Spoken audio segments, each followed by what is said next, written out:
సమాచారం కోసం 95 న్యూస్ ఇప్పుడు యాప్లో మీ ముందుకు వచ్చింది. వెంటనే డౌన్లోడ్ చేసుకుని న్యూస్ అప్డేట్ తెలుసుకోండి. ప్రతి క్షణం ప్రజాక్షేమం కోసం. నమస్తే మిత్రాని 95 న్యూస్ సంస్కృత భాషా వికాసం కొరకు స్పోకెన్ సాంస్క్రిట్ క్లాసెస్ ప్రారంభం చేయడం జరిగింది. సంస్కృత భాష నిత్య వ్యావహారిక భాష కావాలనేటువంటి ఒక సత్సంకల్పంతో సదాశయంతో మీ ముందుకు మేము రావడం జరిగింది. ఇది మనం కృతయుగంలో, త్రేతాయుగంలో, ద్వాపరయుగంలో సకల జనాః అపి సంస్కృతేనైవ సంభాషణం కృతవంతః. రామः సంస్కృతేన సంభాషణం కుర్వన్నేవ విశ్వవిజేత అభవత్. కృష్ణः అపి సంస్కృతేన సంభాషణం కుర్వన్నేవ సహ విశ్వవిజేత అభవత్.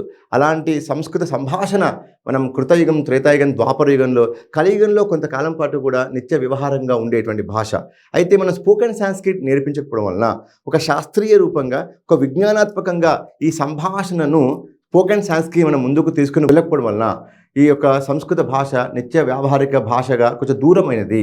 మళ్ళీ 95 న్యూస్ ఛానల్ వారు సంస్కృతంలో ఎలా మాట్లాడాలి అనేటువంటి ఒక అద్భుతమైనటువంటి కార్యక్రమానికి శ్రీకారం చుట్టారు, ఓంకారం చుట్టారు. అదేవిధంగా శ్రీ గణేశం చేశారు. దానికి మీ అందరి యొక్క ఆదరణ, మీ అందరి యొక్క ఆశీస్సులు, మీ అందరి యొక్క సహకారము, మీ అందరి యొక్క యోగదానము చాలా అవసరము. కొత్త కొత్త పాటలతో సంస్కృతంలో, తెలుగులో మాట్లాడుతున్నటువంటి వాక్యములను సంస్కృతంలో ఏ విధంగా మనం సంభాషించుకోవచ్చు అని మనం నేర్చుకున్నాం.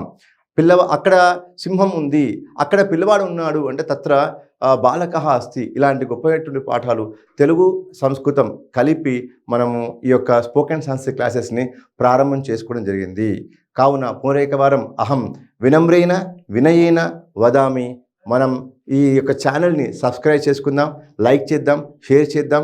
అదేవిధంగా మన యొక్క ఈ బెల్ ఐకాన్ ఏదైతే ఉందో దాని కూడా ప్రెస్ చేద్దాం. మనం జనంలోకి కూడా, గ్రామంలోకి కూడా ఈ యొక్క స్పోకెన్ సాంస్క్రిట్ని మనం ముందుకు తీసుకుని వెళ్దాము. ధన్యవాదాలు.